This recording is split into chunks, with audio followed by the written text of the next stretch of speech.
Buenas tardes, hermanos. Los saludo en el nombre del Señor Jesús. Para nuestra meditación de esta tarde, hermanos, quisiera que vayamos a la palabra de Dios, al Evangelio según San Mateo, en el capítulo 5.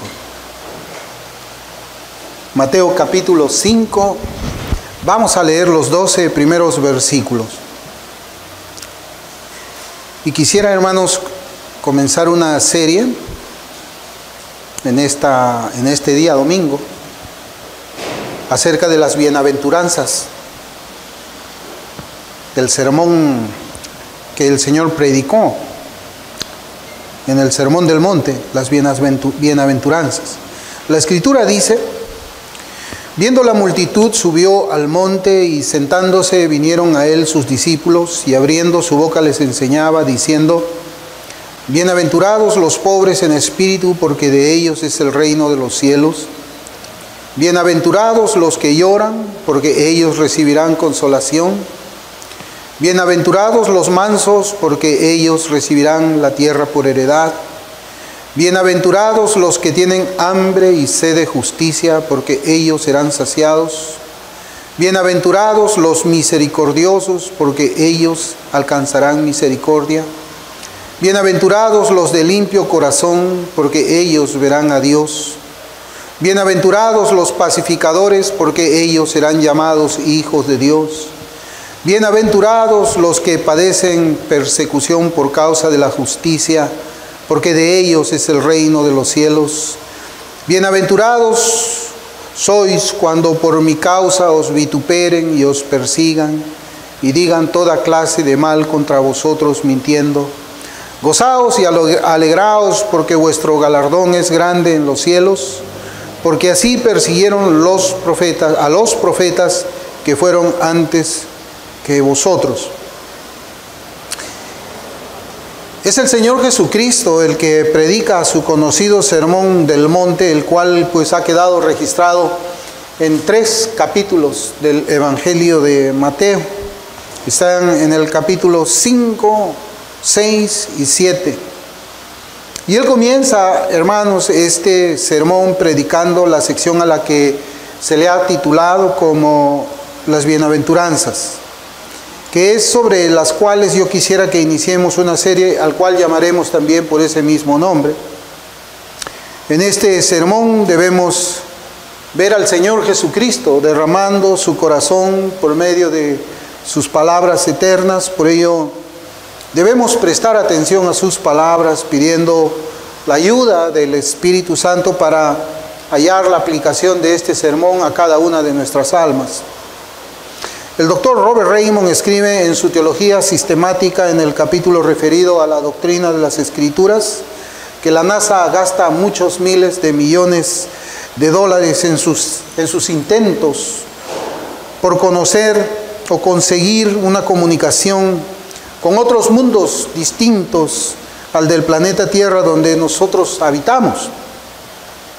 La Biblia es la palabra de otro mundo. Es la palabra de Dios que viene de una realidad que nuestros ojos no pueden ver. El Señor Jesucristo nos está predicando las palabras de Dios, las palabras que vienen del mismo cielo, y por esa razón debemos prestar nuestros oídos y también nuestros corazones para recibir lo que el Señor tiene para cada uno de nosotros en esta serie. Yo creo que es necesario hacer una corta introducción a las bienaventuranzas, el cual va a ser nuestro tema en los versículos siguientes. ¿Cuántas veces hemos leído las bienaventuranzas? Seguramente que muchas veces.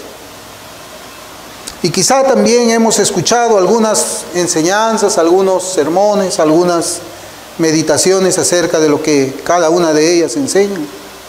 O tal vez hemos leído algún libro o leído también algún comentario que nos habla sobre cada una de ellas, pero también es probable que sea la primera vez que vamos a escuchar una serie acerca de cada una de las bienaventuranzas que hemos leído en la palabra del Señor, pero sea que ya las conozcamos o sea que las vamos a conocer por primera vez, no está por demás escuchar nuevamente las palabras del Señor.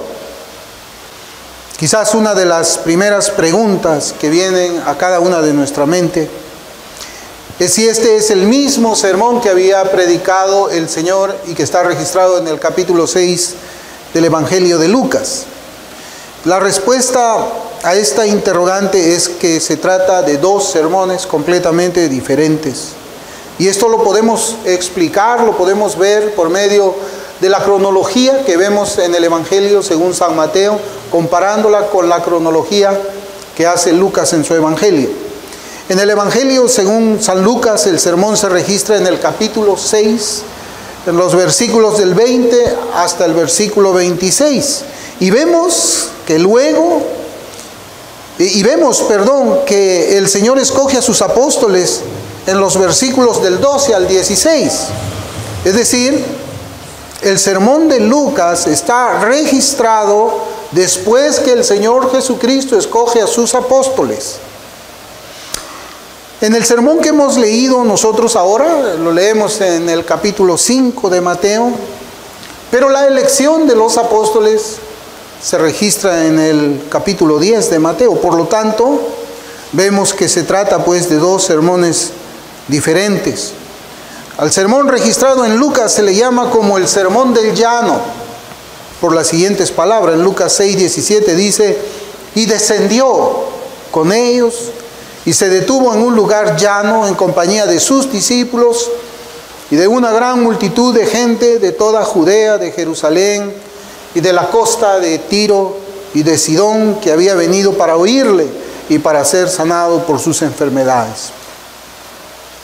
Ahora yo quisiera que veamos la multitud.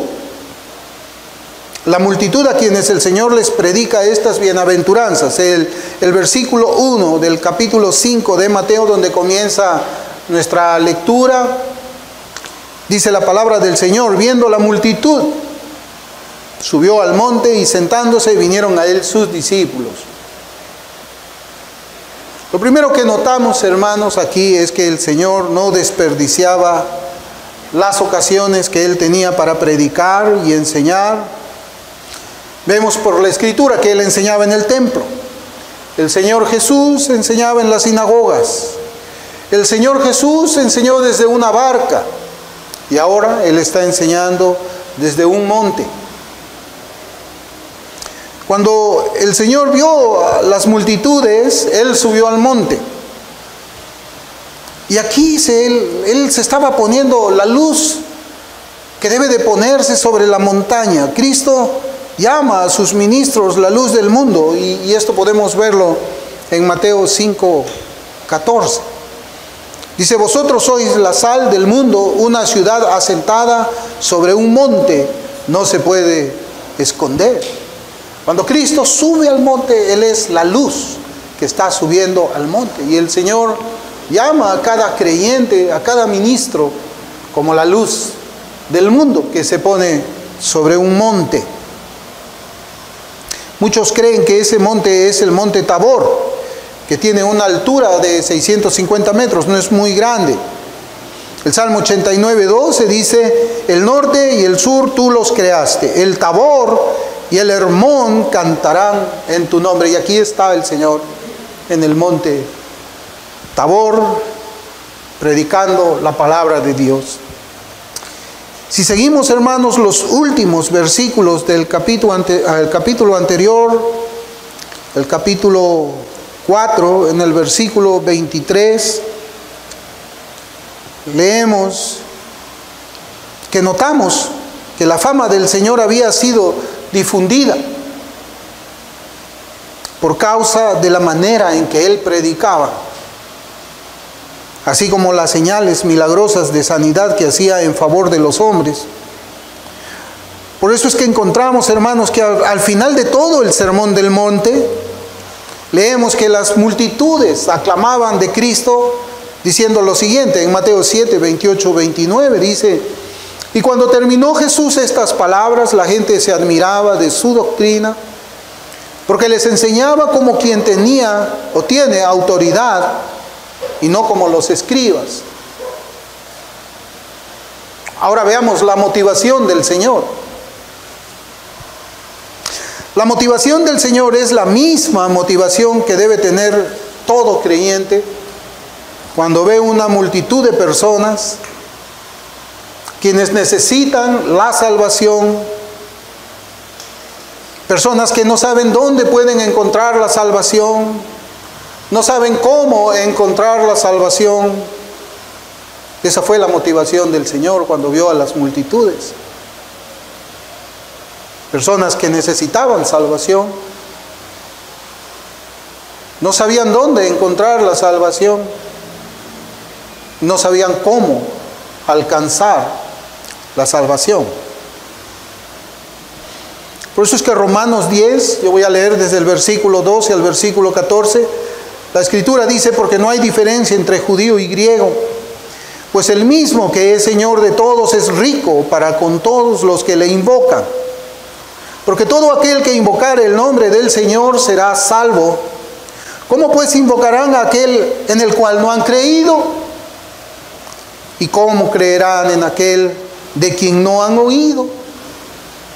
¿Y cómo oirán sin haber quien les predique? Alguno tal vez pueda decir: yo ya soy salvo, este sermón no es para mí. Bueno, si usted ha sido salvado por el Señor, es una gran noticia, es una buena noticia.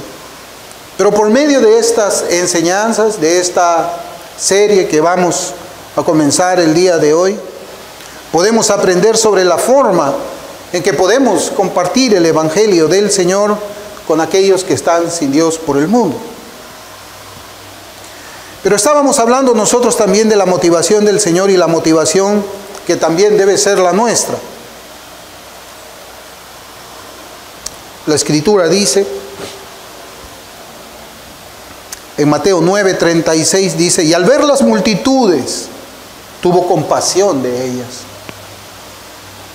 porque estaban desamparadas y dispersas, como ovejas que no tienen pastor. En Mateo 14:14 la palabra de Dios dice: y saliendo Jesús, vio una gran multitud y tuvo compasión de ellos, y sanó a los que de ellos estaban enfermos. Compasión por aquellos que están como ovejas sin pastor, sin el pastor Jesús. Como dije al principio, cuando estaba citando las palabras del teólogo Raymond y juntando a ello la necesidad espiritual de aquellos que están sin Dios, la pregunta que debemos hacernos es la siguiente: ¿por qué enseñarles las palabras que vienen del otro mundo? Creo que la experiencia nos enseña que las personas, en su mayoría, se han hecho una idea de cómo llegar al cielo sin que la Biblia haya sido abierta. Ellos no han escuchado las palabras que Dios trajo desde el cielo para los pecadores, y ellos pues necesitan escuchar el Evangelio, necesitan conocer también cuál es su verdadero estado espiritual, necesitan ser confrontados con las justas demandas de Dios. Pero si nadie les predica, ¿cómo podrían ellos invocar el nombre del Señor? ¿Cómo? Eso es imposible. Nadie puede ser salvo sin el Evangelio. Hay un hecho que no debemos dejar de resaltar tampoco, y es que el Señor, al ver la multitud, pensó en la necesidad de ellos. Pensó en la necesidad de ellos. Y en los versículos del capítulo anterior hablamos pues de la fama del Señor. Pero aunque la Biblia habla de la fama que tenía el Señor, estas palabras reflejan no lo que Cristo tenía en su corazón, porque Cristo nunca estuvo pensando en fama. Él no buscaba la fama, Él no buscaba la vanagloria, Él buscaba la oveja que estaba perdida. Lo que Él buscaba era la salvación de las almas, y para ello el Evangelio debe ser predicado con todo su peso, con todo su peso. El Señor Jesucristo es el ejemplo de predicación para los ministros del Evangelio y también para todo creyente. Pues a todos nos ha confiado la tarea de ir y predicar el Evangelio a toda criatura, comenzando en nuestra casa, luego con nuestros vecinos, luego en nuestros distritos y luego en nuestra ciudad. Y debemos hacerlo de la misma manera en que fuimos movidos nosotros a predicarles a ellos. Si la compasión por las almas de los perdidos nos mueve a nosotros a abrir nuestra boca, entonces las palabras que deben salir de nuestras bocas deben estar llenas de compasión. Llenas de compasión. Que nuestras bocas hablen las palabras del Evangelio como Cristo las habló, con la misma urgencia, pero también con la misma misericordia que tuvo el Señor. Los ministros de Cristo, según el ejemplo del Señor, deben aprovechar toda oportunidad para hacerle bien a las almas. 1 Corintios 3:9 dice: porque nosotros somos colaboradores de Dios y vosotros sois labranza de Dios, edificio de Dios. Eso es lo que es cada creyente también, es un colaborador de Dios. Cuando lleva el Evangelio a toda criatura, a Dios no le costaba nada, y yo siempre lo he dicho, suspender un ángel en el cielo y que ese ángel hable el Evangelio, pero al Señor no le ha placido hacerlo de esa forma, sino que en su decreto, en su corazón, estaba salvar a pecadores, para que esos pecadores salvados lleven las buenas nuevas de salvación a otros pecadores. Por eso es que Él usó profetas, Él usó apóstoles, y Él ahora usa la iglesia. Una iglesia que debe ser movida por la compasión hacia aquellos que no tienen al Señor Jesús, para hablarles de la compasión de Dios con palabras que reflejan pues la compasión. Por eso es que la Escritura nos enseña también en la segunda carta a los Corintios, capítulo 5, versículo 20, la Escritura dice: así que somos embajadores en nombre de Cristo, como si Dios rogase por medio de nosotros. Os rogamos en nombre de Cristo, reconciliaos con Dios. Y observe usted las palabras que utiliza el apóstol Pablo, inspirado por el Espíritu Santo. Dios, el creador de toda la tierra, Dios el todopoderoso, el todo soberano, el Rey de reyes, nos manda a nosotros a rogar a los pecadores en el nombre de Él, a rogar: reconciliaos con Dios, reconciliaos con Dios. Las almas son muy preciosas no en un sentido de belleza, sino que tienen mucho valor. Son muy valiosas, debería ser la palabra que uso. El pastor Charles Spurgeon decía que si los pecadores van a ir al infierno, que lo hagan sobre nuestros cadáveres. Que nosotros no nos quedemos callados y ser simplemente apáticos cuando vemos que un pecador está yendo al infierno, sino que con toda diligencia, con toda sabiduría y en cada oportunidad debemos predicarles a ellos el Evangelio. Y si aún ellos persisten en rechazar a Cristo de sus vidas, en rechazar la vida que nosotros estamos ofreciéndoles en el amor del Señor, en la muerte de Cristo, pues nosotros cumplimos ya nuestro deber. Pasarán sobre nuestros cadáveres para ir al infierno. Proverbios 11:30 dice: el fruto del justo es el árbol de vida, es árbol de vida, y el que gana almas es sabio. El que gana almas es sabio. Por eso es que la iglesia, los ministros, no solamente debemos ser pastores, Debemos ser sabios para predicar el Evangelio. Y también tenemos que ser guerreros, luchando contra las herejías y los errores que terminan condenando eternamente a las almas. El deseo del corazón de un creyente, el deseo del corazón de un ministro es decir: Señor, he terminado la obra que me encargaste que hiciera aquí en la tierra. He trabajado por el bienestar de las almas. Tristemente hay algunos llamados ellos mismos como ministros que se contentan con tener un grupo de personas inoculadas con el veneno diabólico de la moralidad y los buenos modales, y a esa reunión le llaman iglesia. Otros están contentos con un grupo de personas que practican la iniquidad, la injusticia, el pecado, y a ellos también les llaman iglesia. Los hipócritas aman la religión barata. A ellos les gusta un evangelio que no cueste nada. El ministro pues no busca el éxito, como ya hemos visto, sino busca ser diligente y fiel en la obra del Señor. Dios no premia el éxito, porque el éxito no existe en la Biblia. Dios premia la diligencia. Dios premia la fidelidad que nosotros ponemos para predicar el Evangelio. Por eso es que la Escritura nos enseña que Cristo no solamente es nuestro Salvador, el Señor es nuestro ejemplo. En las bienaventuranzas, ahora pasamos ya al tema de las bienaventuranzas.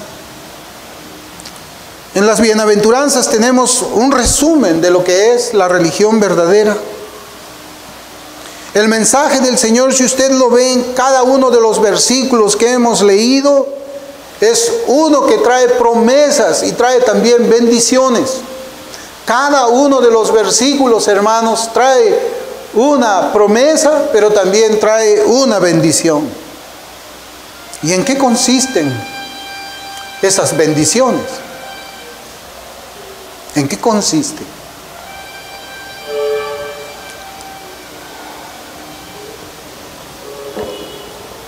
No se trata, la bendición no se trata de adquisiciones materiales.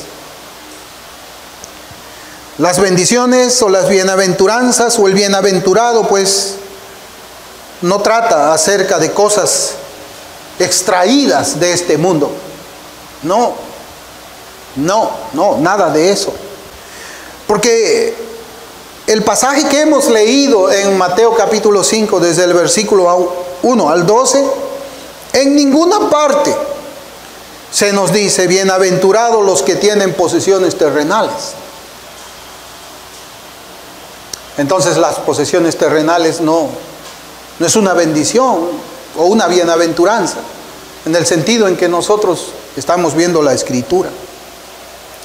Tampoco dice en ninguna parte de nuestro pasaje: bienaventurado el que tiene un título universitario, porque eso no es tampoco una bienaventuranza. Tampoco dice en nuestro pasaje: bienaventurado aquel que tiene todos los días su estómago lleno. Tampoco eso es una bienaventuranza. El pasaje que tenemos tampoco dice: bienaventurado el que tiene una salud perfecta. Eso tampoco es una bienaventuranza. Entonces, no podemos llamar una bienaventuranza alguna posesión natural que podamos tener, algún logro que podamos tener aquí en la tierra. No podemos llamar bienaventuranza a las cosas que materialmente nos puede ir bien o físicamente nos puede ir bien. No son bienaventuranzas eso, porque no están en la Escritura. No podemos llamar a un hombre bienaventurado porque tiene riqueza. No podemos llamar a un hombre bienaventurado porque tiene muchos doctorados. Ese no es un hombre bienaventurado. Tampoco el que tiene una salud perfecta. Eso no es una bienaventuranza. Muchos creen que el pensamiento del mundo. Muchos creemos, tal vez, en el pensamiento del mundo que dice: al que le va bien en la tierra es un hombre bienaventurado y bendecido. Mentira. Este pasaje no dice eso.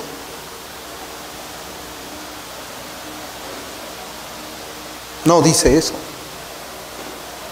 Cristo no se refiere aquí, como les digo, a obtener cosas terrenales.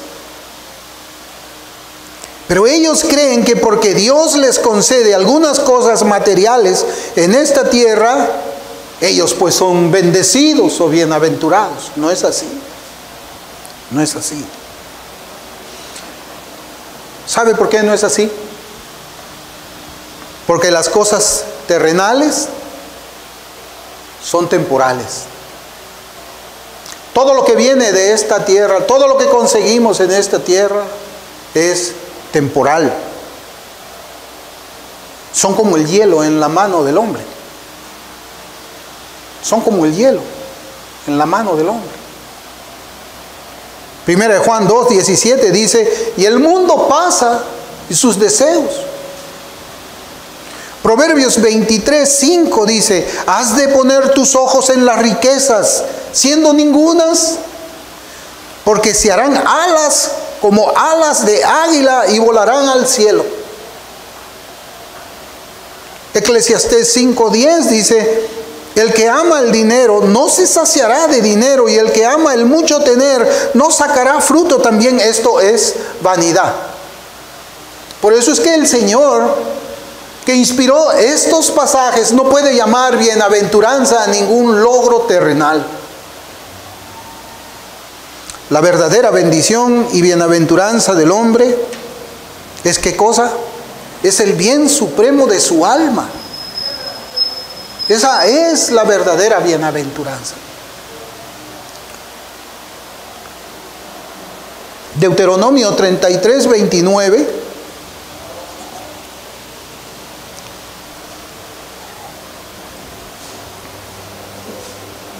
Deuteronomio 33:29 dice: bienaventurado tú, oh Israel, bienaventurado tú, oh Israel.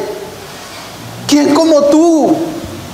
¿Quién como tú, pueblo salvo por Jehová, escudo de tu socorro y espada de tu triunfo? Así que tus enemigos serán humillados y tú hollarás sobre las alturas. Bienaventurado tú, que perteneces al pueblo del Señor. Bienaventurado tú. Salmo 144:15 dice: bienaventurado el pueblo que tiene esto. Bienaventurado el pueblo cuyo Dios es Jehová. Bienaventurado cuyo Dios es Jehová. Nosotros, hermanos, estamos acostumbrados a ver que dentro de la sociedad existen divisiones, hay grupos. En el ámbito tal vez profesional, nosotros encontramos grupos de personas, a veces son grupos muy grandes.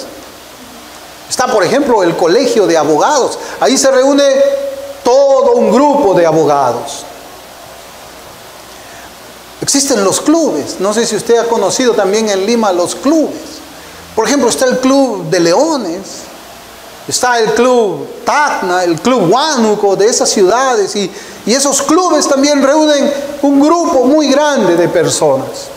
Y tal vez, hermanos, en esos colegios de ingenieros, de abogados, en esos clubes, podemos ver personas que han conseguido también algún éxito en la vida. Pero ellos no son bienaventurados.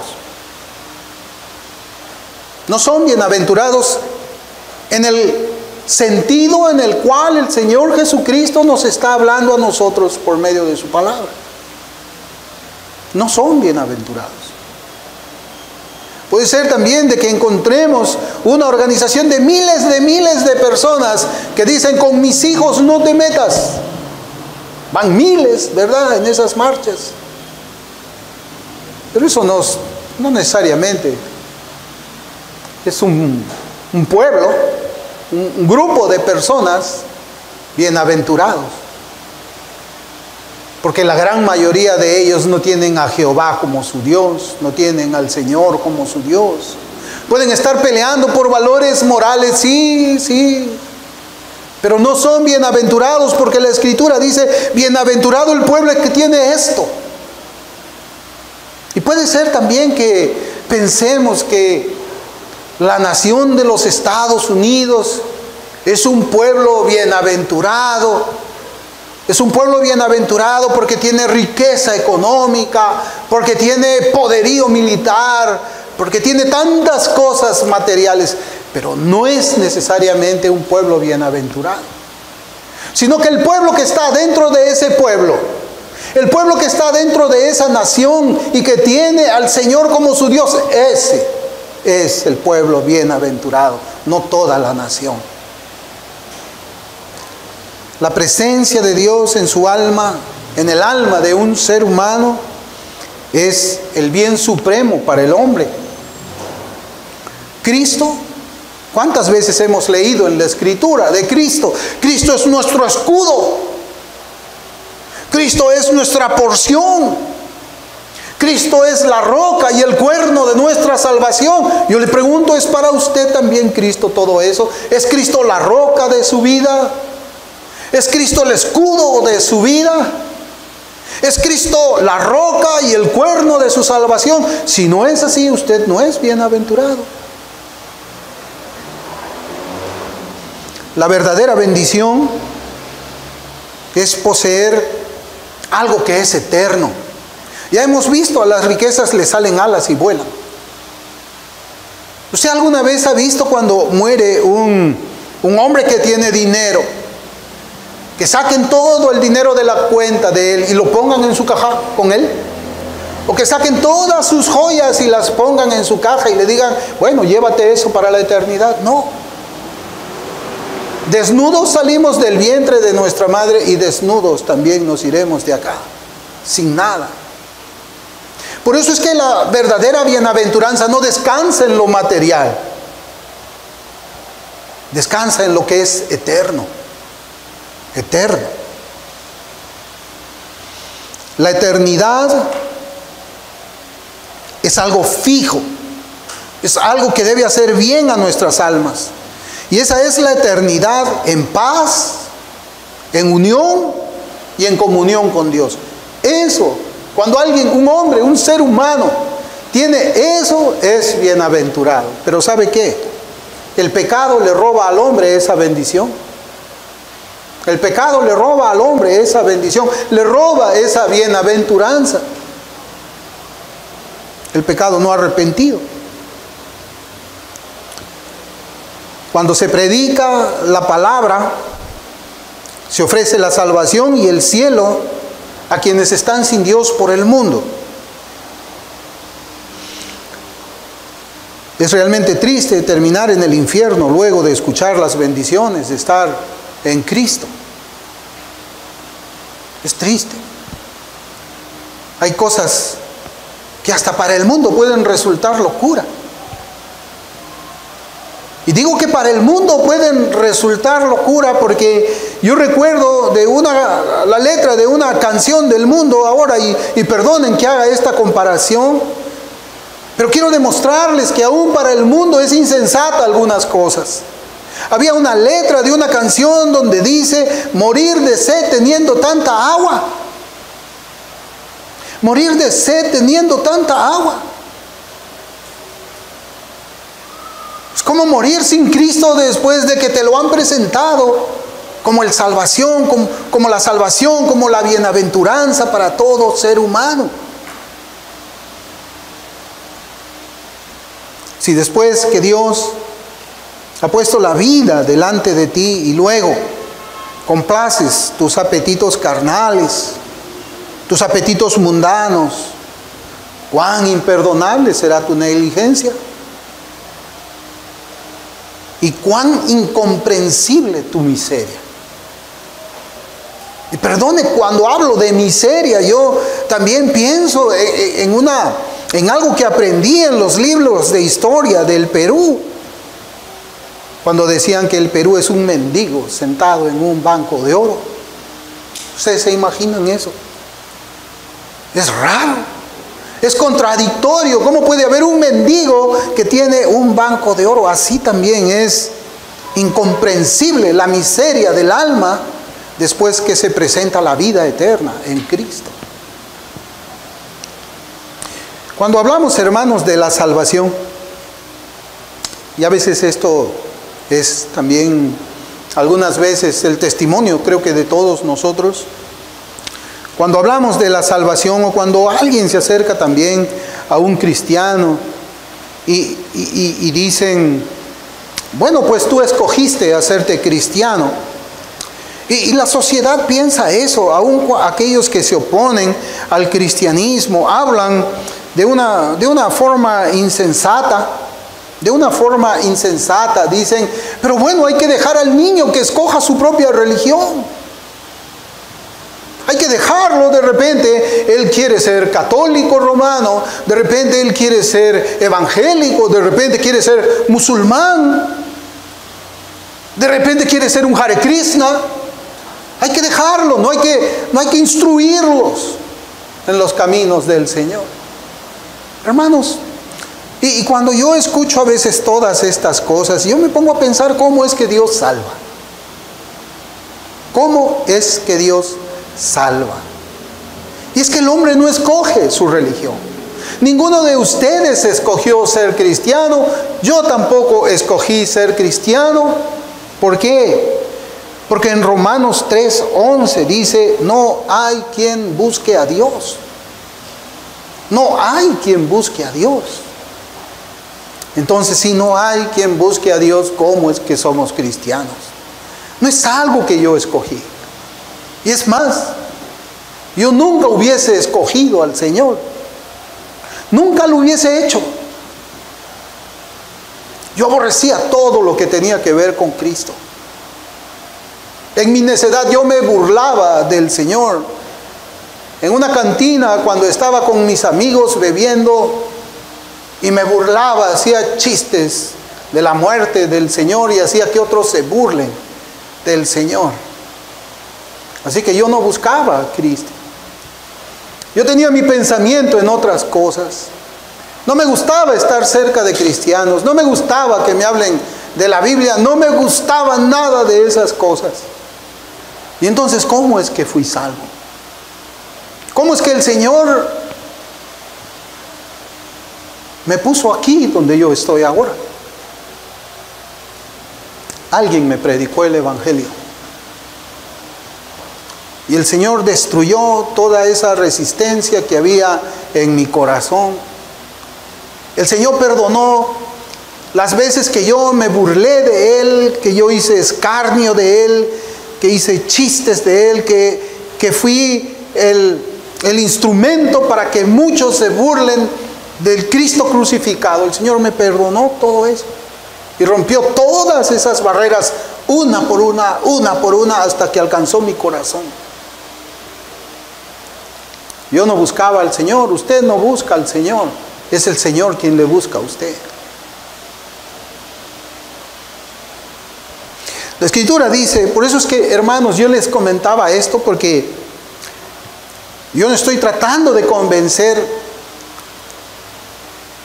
en un sentido carnalmente, de convencer a nadie que escoja ahora algo, aunque en un sentido sí también. Pero yo quería hablar de esto, de cómo es que es la obra del Señor. Porque si hacemos una recapitulación o traemos a la mente todo lo que estamos meditando ahora, también debemos decir que no puede llamarse una persona bendecida ni bienaventurada estando en pecado. Quizás eso resume todo. El problema fundamental del hombre es el pecado, del hombre sin Cristo. Necesita arrepentirse, necesita pedir perdón al Señor. Por eso Deuteronomio 29:19, ábralo para leerlo juntos.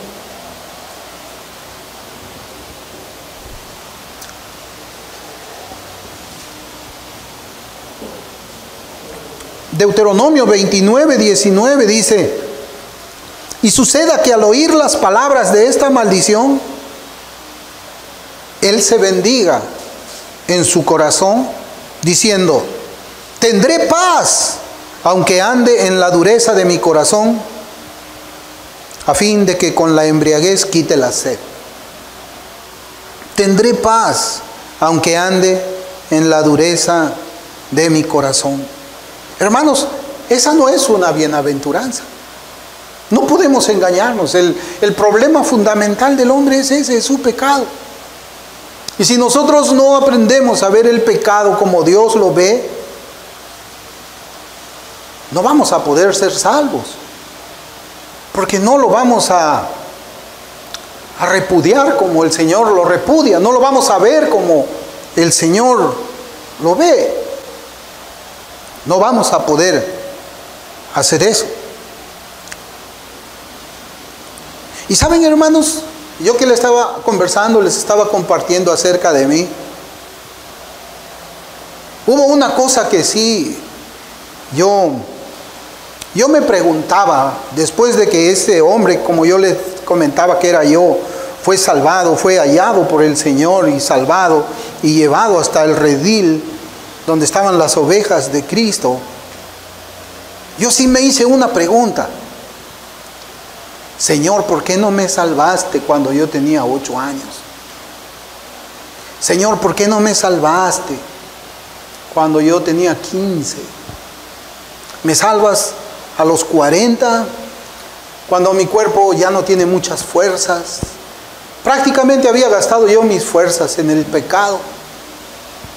Había gastado todo lo que Dios me había dado en mi juventud, así como lo gastó el hijo pródigo. Lo desperdicié todo. Y a los 40 años regresé al Señor y pude hacer un ministerio en lugares de difícil acceso, pues unos años más. Pero yo me preguntaba: ¿por qué no me salvaste antes? ¿Es esta la vida? ¿Es esta la bienaventuranza? Hermanos, realmente es una bienaventuranza. Es realmente una bienaventuranza. Yo, para terminar, quisiera que observemos el siguiente versículo de nuestra lectura inicial. Ya entendemos lo que es la bienaventuranza, ya entendemos lo que es la misericordia, ya entendemos lo que esa multitud necesitaba. Ahora yo quisiera, hermanos, que vayamos ahí a Mateo 5 otra vez y veamos los 2 primeros versículos. Porque estamos en eso, estamos en los 2 primeros versículos como la introducción a las bienaventuranzas. Mateo 5:2 dice, 5:1 y 2 voy a leer: viendo la multitud, subió al monte, y sentándose vinieron a él sus discípulos. Y abriendo su boca les enseñaba diciendo. Yo quisiera que note usted lo que dice el versículo 2. Y abriendo su boca les enseñaba diciendo. Miren, desde que el Señor se compadece de las multitudes hasta que les habla las palabras de su boca, vemos la actitud de misericordia de Dios en esos actos. Pero hay un par de preguntas a las que quisiera que nuestras mentes vayan por un momento. Primero, ¿qué podemos pensar de lo que la Escritura nos dice por medio de estas palabras? Y abriendo su boca les enseñaba diciendo. ¿Qué es lo que Dios nos quiere enseñar en esas palabras? Y la segunda pregunta es, ¿acaso hay una manera de enseñar con la boca cerrada? ¿Acaso hay una manera de enseñar con la boca cerrada? ¿Usted qué piensa? Sí, sí hay una manera de enseñar con la boca cerrada. Y aquí no estoy hablando del testimonio de nosotros. No estoy hablando de lo que la Escritura dice, que somos cartas abiertas y que todo el mundo la lee. No. La respuesta a esta pregunta es sí. Hay enseñanzas que se hacen con la boca cerrada. Pero no somos nosotros quienes enseñan esa enseñanza. Vamos a abrir 2 pasajes. uno en el Antiguo y otro en el Nuevo, en Nehemías capítulo 9, versículo 20. Nehemías capítulo 9, versículo 20 dice: y enviaste tu buen espíritu, ¿para qué? Para enseñarles. Enviaste tu buen espíritu, está con mayúscula, es el Espíritu Santo, para enseñarles, y no retiraste tu maná de su boca, y agua les diste para la sed, y agua les diste para la sed. El segundo pasaje está en Juan 14, versículo 26.